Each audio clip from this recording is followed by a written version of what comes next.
Turned out it was one of those robot calls. I've been getting a lot of those recently. I'm not really sure what the deal is.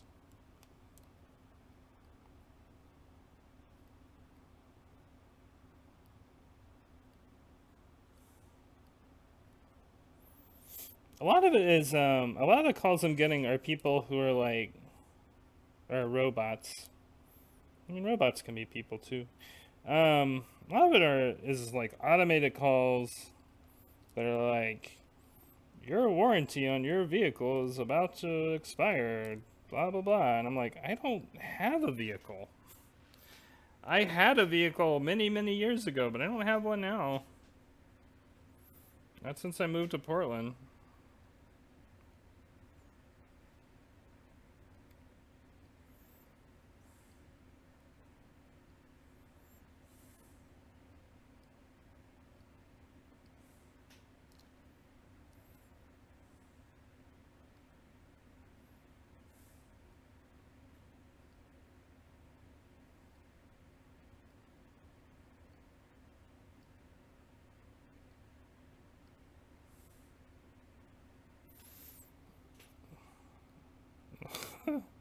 All the songs I'm listening to now and on this particular like collection are dipping into like Scooby Doo murder mystery type things.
Don't necessarily. Hmm. Let's see.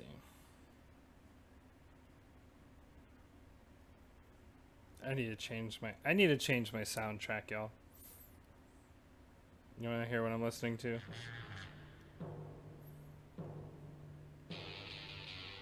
Yeah, it's just like I can't. No, I don't want to do it right now. No, I can't do this. It's too like boom, boom, boom. We're gonna change this. Um, what about? Hold on, y'all. KPM music library.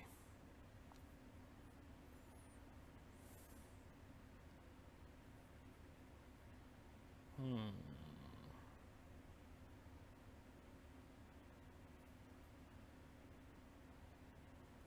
What about?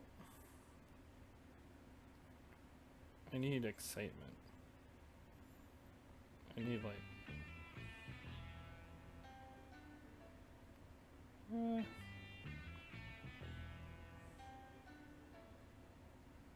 it's a good start.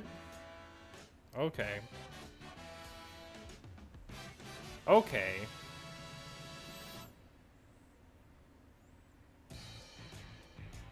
I can live with this.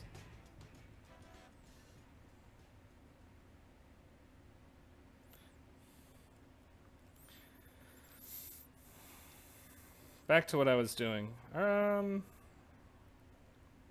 See here, it's just like, uh, it just kind of most of my drawings being done with the white, which is fine. There's nothing wrong with it. It's just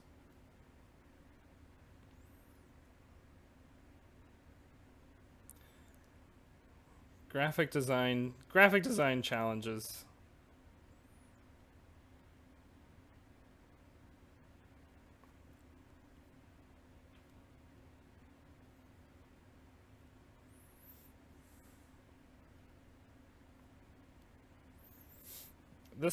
I don't know, this set of comic strips have been kind of challenging, and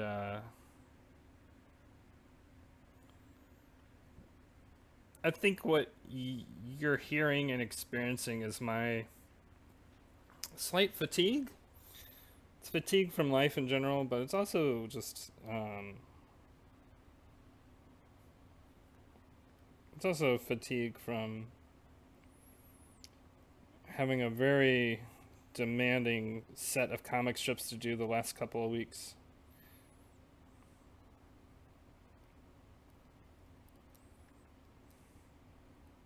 Hopefully, people love them.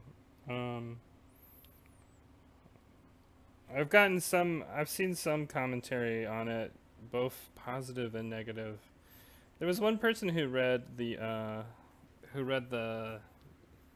was it strip 121 where Marco's going into that, going into Nazi Sean's house. And this person read it and was like, I don't understand what's going on, and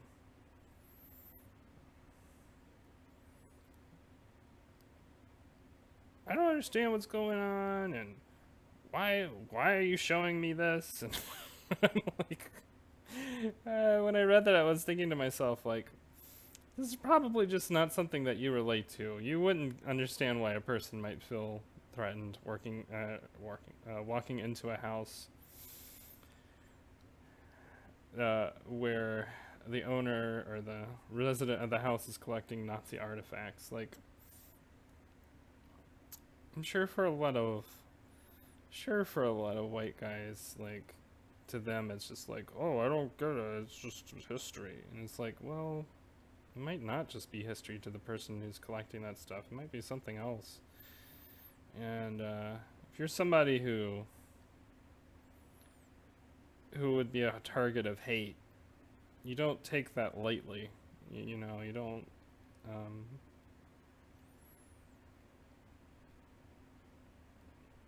I'm trying to think of a good metaphor here.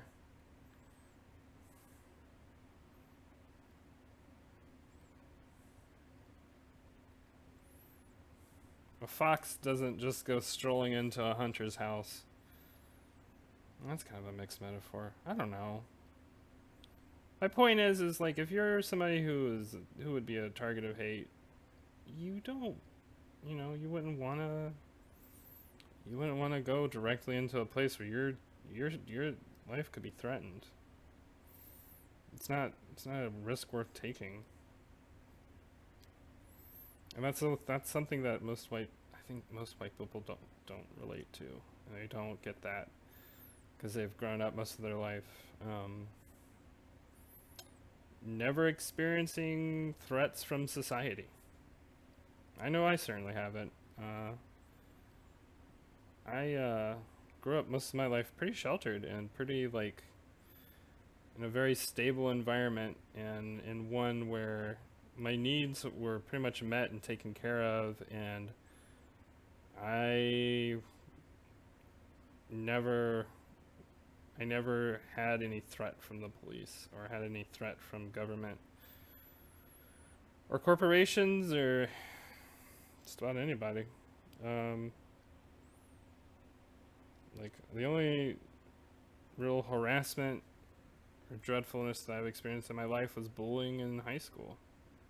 Or not high school, middle school. High school was pretty nice, actually. But middle school was rough. I mean, middle school is rough for darn near everybody, but I think that's the only time in my life that I can say, "Oh yeah, that traumatized me," and so I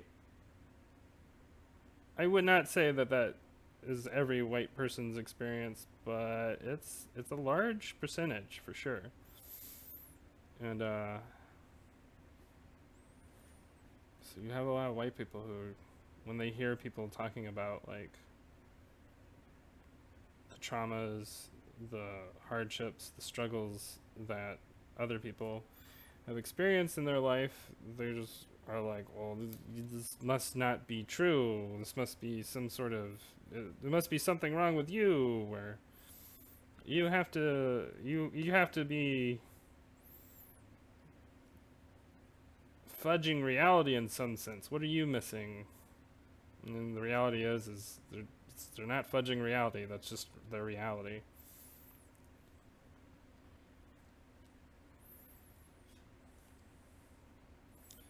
But that's how strong. That's how strong of Marco talks about this a lot, which is that a lot of people are, especially white people, are in denial about the racial animus amongst white people in this country and a lot of the world still too, um, towards everybody else, whether intentional or not.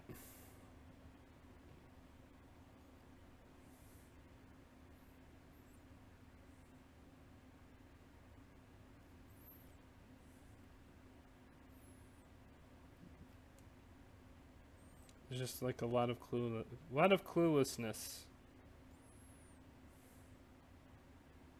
in the world, and because of that, so many people of color are still suffering because of it. When there's almost no, I mean, there is no reason for them to be suffering. It's just like the main reason they suffer is because so many white people uphold a system that favors them over everybody else.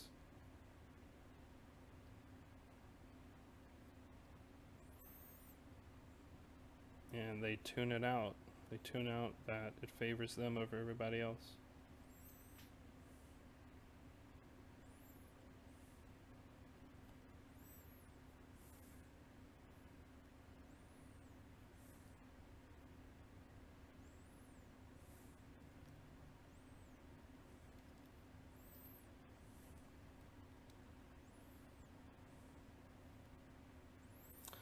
So anyway, I guess that's my commentary over the last three strips. And it's a commentary that's very apropos with a lot of the struggles that both Blue and Marco are working through in their lives right now, trying to figure out how they can be involved with society in a productive, constructive manner, and also in what ways like they have to take care of themselves.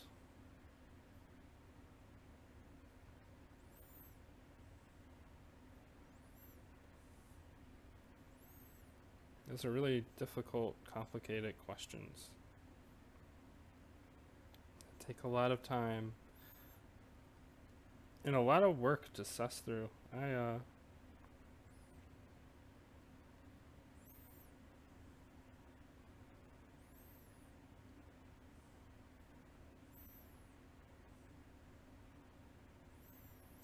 say this a lot to people, and having a child is like having an atom bomb go off in your life. It's like everything that you held on to as certain gets thrown asunder. Your identity, your spare time,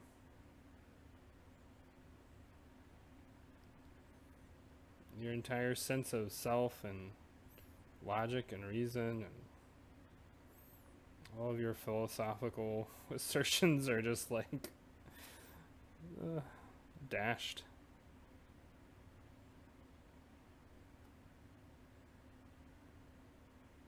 It's a humbling experience raising a child.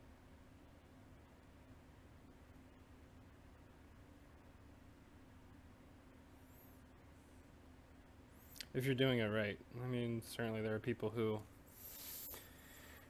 end up raising children and aren't humbled by the experience, and that oftentimes does not end well.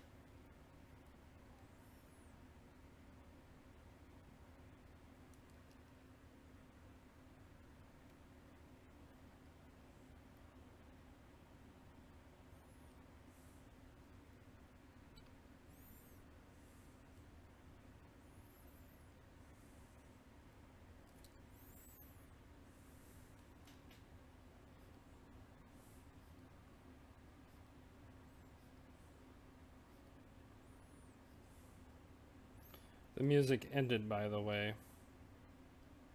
I feel. I think the stream went out because the internet in the basement is not so great. And the basement's about the only place where I feel like I can record and I'm not gonna like get in anybody's way and nobody's gonna get in my way while I'm recording. Maybe one day I'll have a sound studio. I don't think so. But maybe. I don't think so.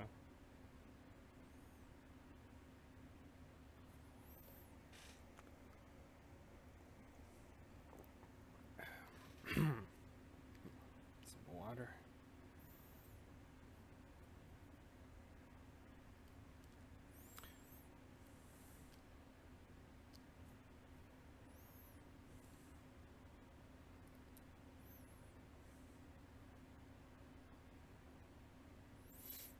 But here we are, diving headlong into the 21st century, many of us bringing up children into this strange, dark age that we live in.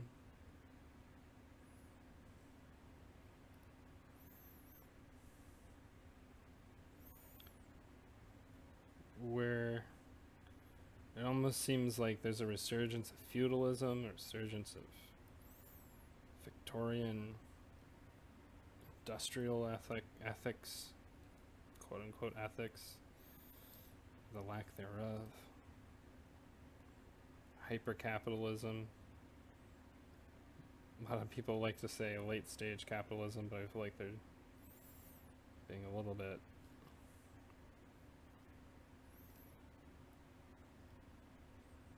overly optimistic.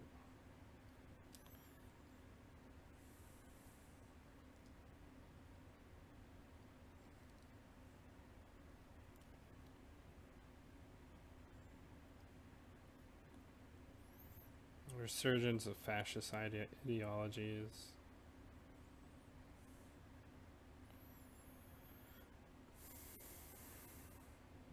It's a resurgence of so much dreadfulness in the world, and yet here we are. And yet we have the technology that can completely undo all of it. Think about that one. We really could provide energy to the whole world, food, habitation, water. We have the technology to do it.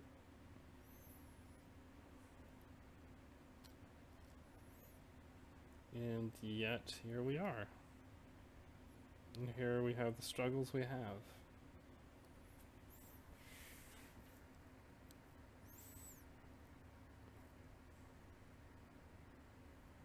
Now, my feelings about this aren't to be entirely pessimistic or cynical, because I don't think that's fair to the future. I don't think that's fair for my kid. I don't think that's fair to anybody's children. I think there's a lot that our generation can still do and will do, but there's a generation coming up right behind us that I think is going to be rad AF.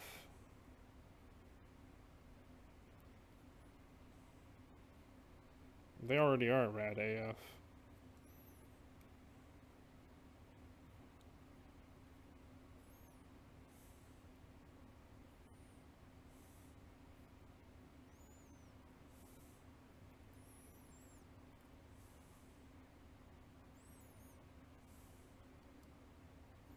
They just need a little bit of help and encouragement from our generation and previous generations to take our tools and our knowledge and apply them in their own way and do things that we never even thought about doing.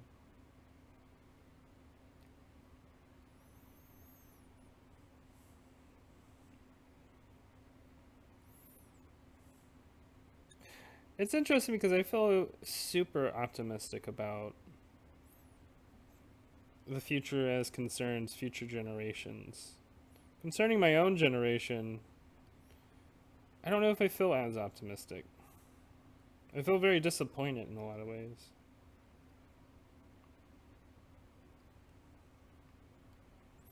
A little disappointed and a little not surprised as well.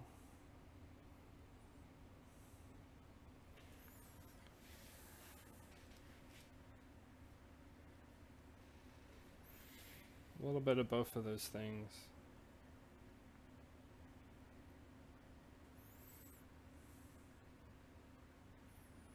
There's all this talk about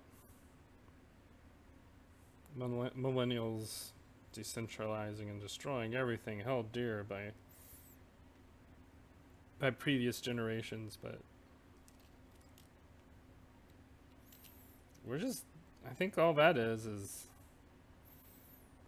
our my generation is just starting to take the helm. It's taken them like 30 years because as lifespans increase, so too does the exchange of for lack of a better word, power, or the exchange of influence.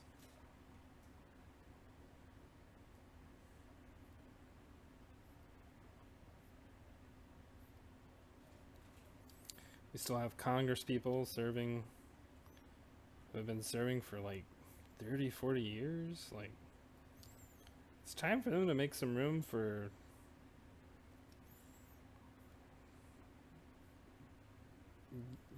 people who would represent the majority of the population at this point. It's kind of my feeling.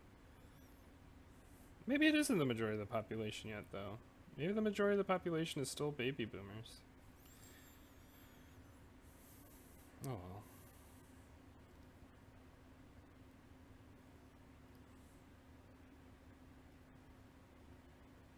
That would be a statistic I'd be interested in looking up.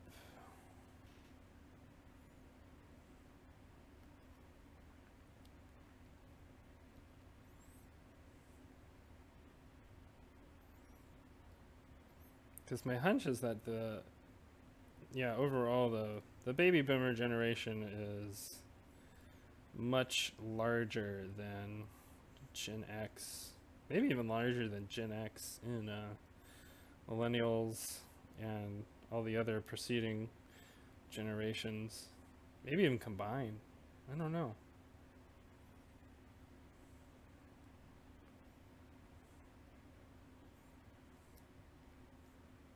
I mean, I'm sure there are many of y'all who feel like, well,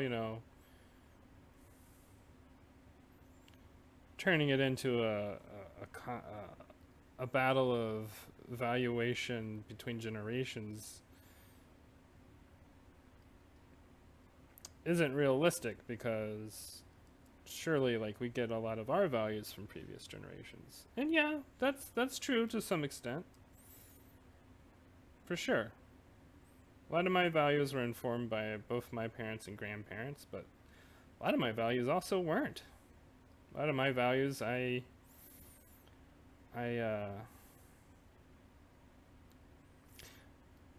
gleaned from literature, from media that were either From peers of my parents and their generation, or from, generations closer to my age group, often from different countries. I probably will one day go into how much of an influence Japanese media has had on like, on my outlook on the world and life.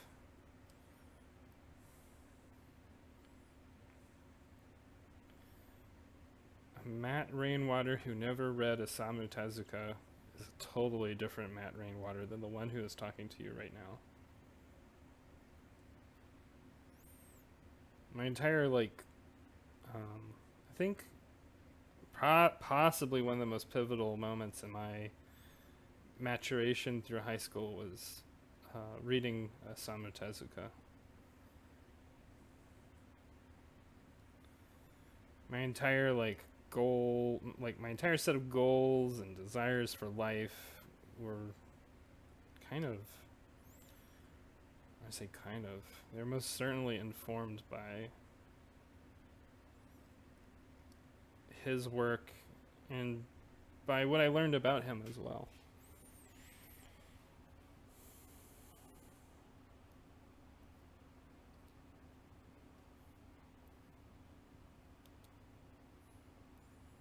And many other artists, of course. Hayao Miyazaki, Alan Moore. One second, y'all. Who else?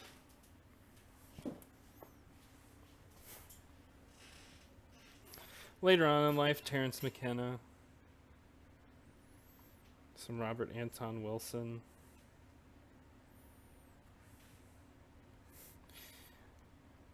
I think that should give you a pretty good idea of the kind of person that I am and the fields of interest that I have.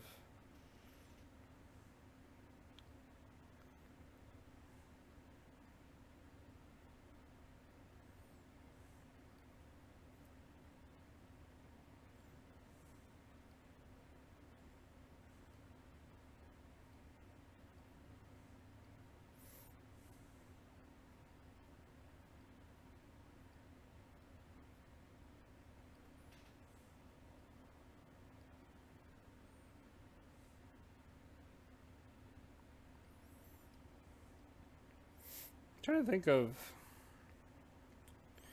Friedrich Nietzsche had a pretty big, his books had a pretty big effect on me after college. Both positive and negative, and in both a positive and a negative way. That in itself, that in itself is worthy of a couple hours of conversation.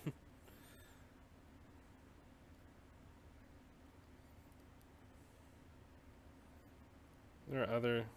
Rene Descartes had a pretty big. I kind of feel like, okay, one of these days while I do a drawcast, I should just go through my entire catalog of intellectual influence on me, including a chronological breakdown. Is that something that would even be interesting? It's interesting to me, but maybe that's totally, completely solipsistic and not of interest to anybody. But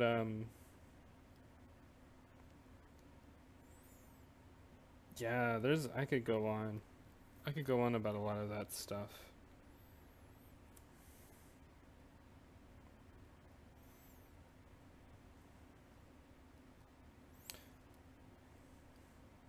There are also a lot of Japanese role-playing games that influenced a lot of my thought growing up too. The Shimigami Tensei series certainly being one of them.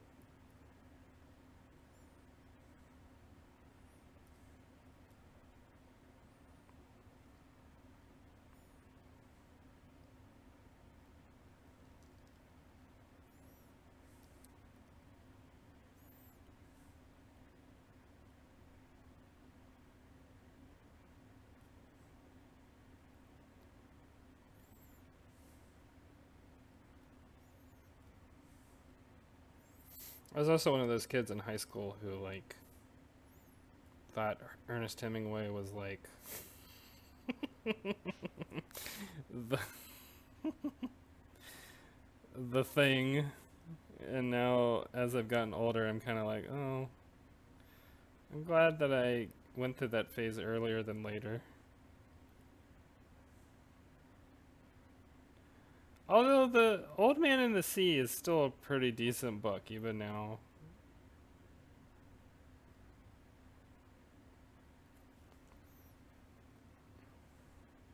And The Sun Also Rises is all right, but it's, having chewed on that narrative now for the last decade and understanding what it's actually about. Because when I first read it as a high schooler, like for me the thing that grabbed my attention was all the description of Spain and the life that people were living there, not paying any attention to the narrative that was largely about a World War One veteran and his his existential crisis with his own impotence,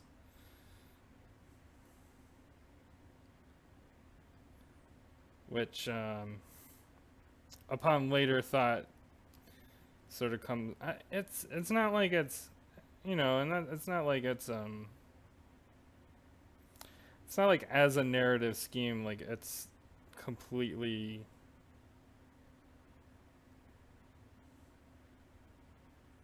stupid or pointless or anything. It's just that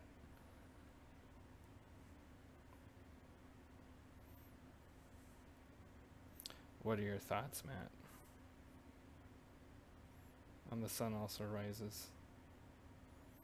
Well, it's just like, okay, so the main plot of that story, like the overarching narrative, was basically about how this guy was in love with this woman, but she didn't want to date him because he was impotent.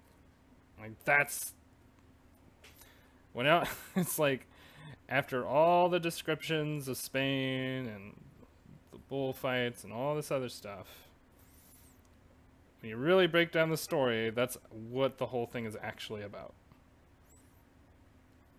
And when you finally learn, like, that's what the story is about, you finally put two and two together, it's sort of like, oh, okay. What were you working through, Ernest Hemingway?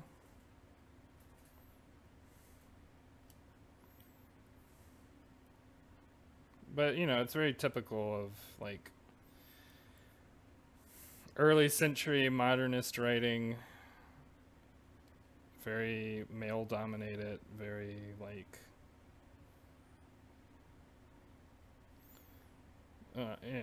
it's largely stories about challenges to male ego.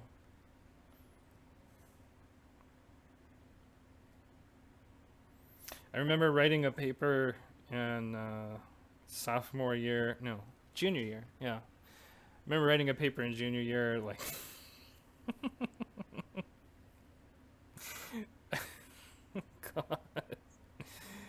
um, where I was asked to like explain the metaphor, like explain like what did I think the metaphors were in The Sun Also Rises, and I was like, the character of Brett is actually France. I don't even know. I don't even know. Like I don't think that I wrote that essay as a lark either. I don't think that I was trolling my teacher. Like I think I was like thinking really hard about it, and that was what I arrived at. Like that was what I was able to suss out amongst all my uh I actually went back and read that essay like years later, and I just cringeworthy doesn't even properly describe it. It really doesn't.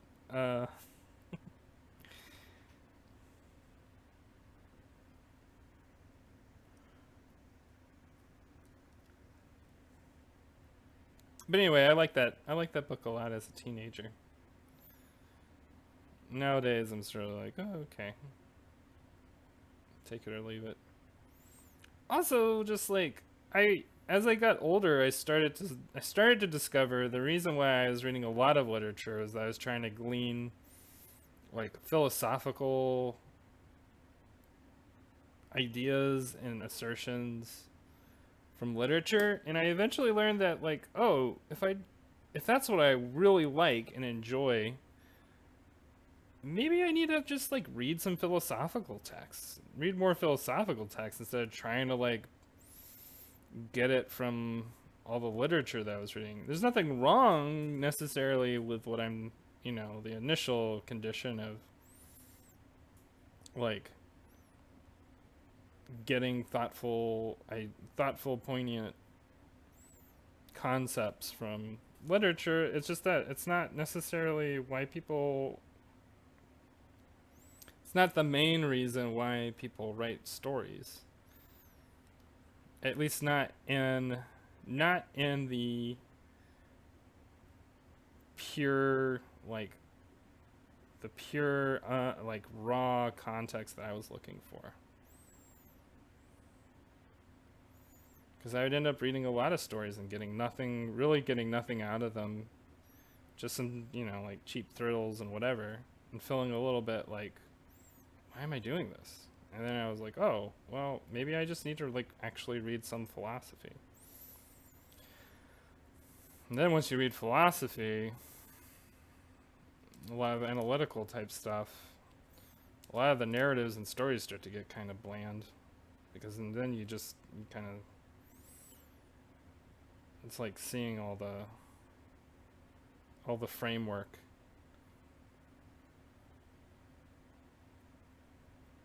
But the positive side of that is, as somebody who likes to do creative things, it's helped inform me better in how I should or how I can pursue my creative efforts, because then I can say, oh, this is what I don't want to do. Oh, this is what I do want to do. This is, here's where I would look for novelty, for new ideas.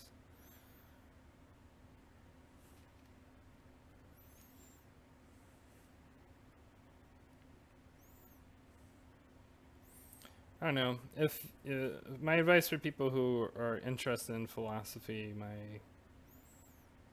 I would just say, go forward with just a giant bucket of salt. So you can take everything with a grain of salt. So that you can sort of go, oh, I hear what you're saying. I get your ideas. And some of this is very persuasive. But also,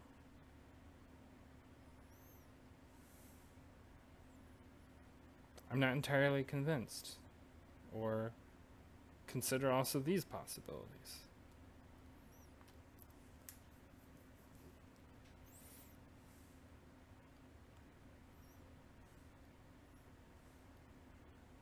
Because I feel like the most important thing when going into sort of philosophically charged terrains is it's important to approach that sort of heady space with a certain amount of like confidence and self-assuredness that you know what's best for you. I think that's good advice for life in general, honestly. Trust your instincts, trust your gut, trust the voice inside your head.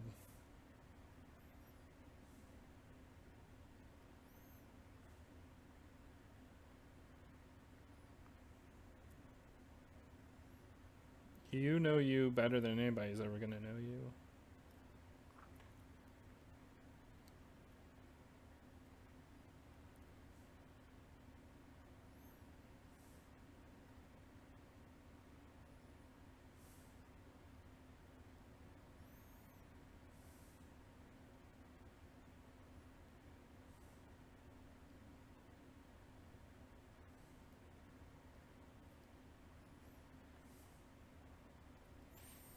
Even when you're half-assing it, you know yourself better than most anybody was ever going to know you.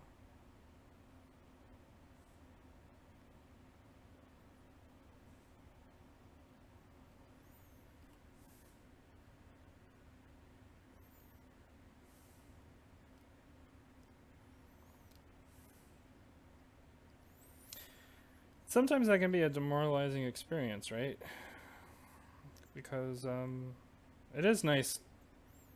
It is nice to know people who know you in such deep and intimate ways where you feel like you don't even have to ask.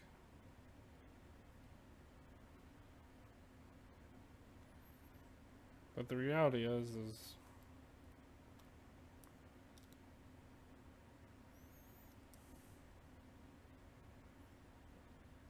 ain't nobody's a mind reader.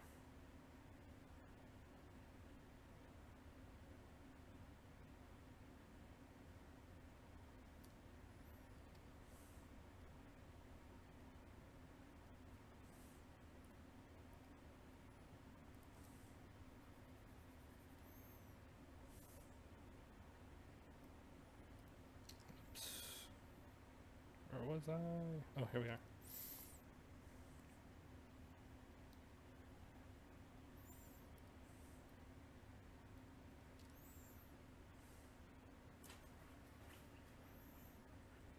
Hey, I think I finished it, y'all. I think I inked it all. Take a moment with me as I erase the underdrawing. You can look at it.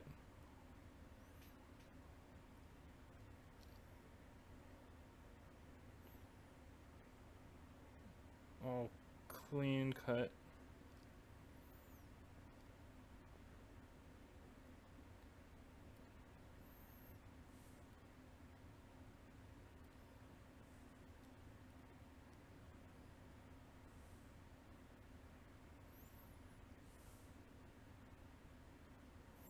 Wow, so this particular drawcast got a little bit heady. My apologies to those of you who were not in the mood for it or not prepared for it. That's just where my mind went today.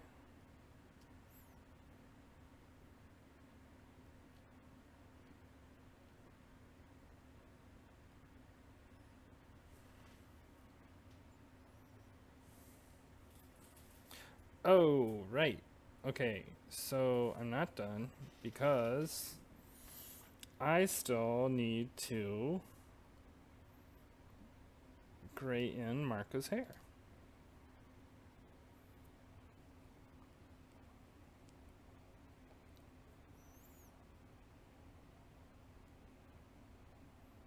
I think it's dry brush painter. Oops. Maybe? That doesn't look right though. How about this one? Oh, right. This is the one that I'm like, oh, it's alright. It does. No, that's too dark.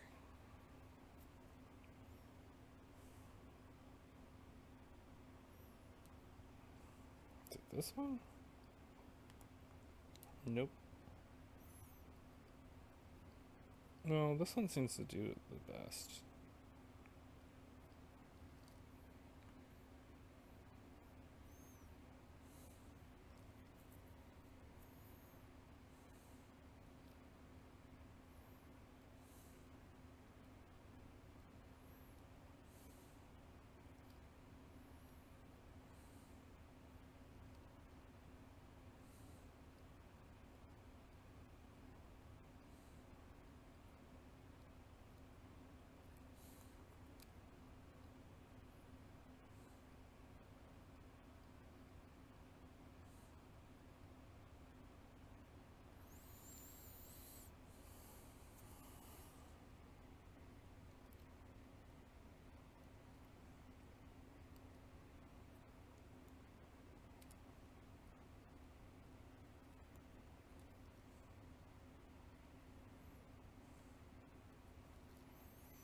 Alright, one more thing I need to touch up. There it is. Oop. Enhance.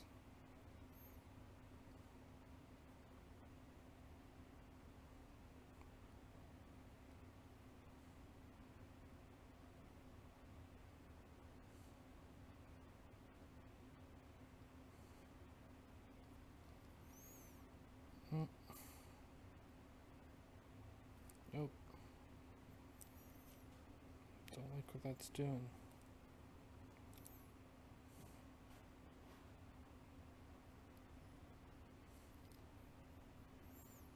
Okay, y'all.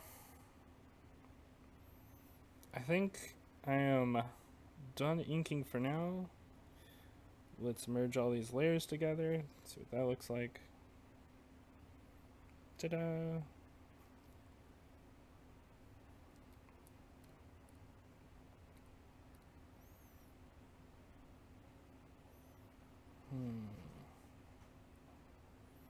There we go. Boom. Nope, not that. There we go. And finally, save as PSD.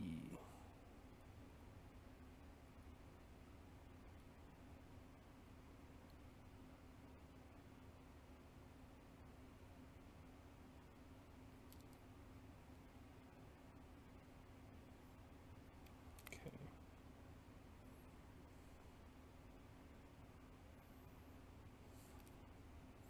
Then I need to save this editable file, which is something that I've been kind of neglecting to do recently. And it's not the best thing in the... Oh no, don't... Okay, stop. Not the best thing to do. You're better off keeping your editable files, in my opinion. Even though they do take up a lot of space. But, I mean, computer memory these days is so abundant. What the heck is going on here? Yes.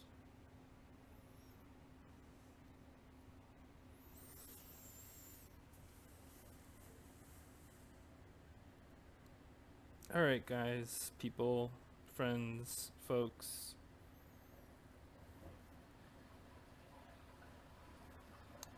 That's all for now. I'll talk to y'all later.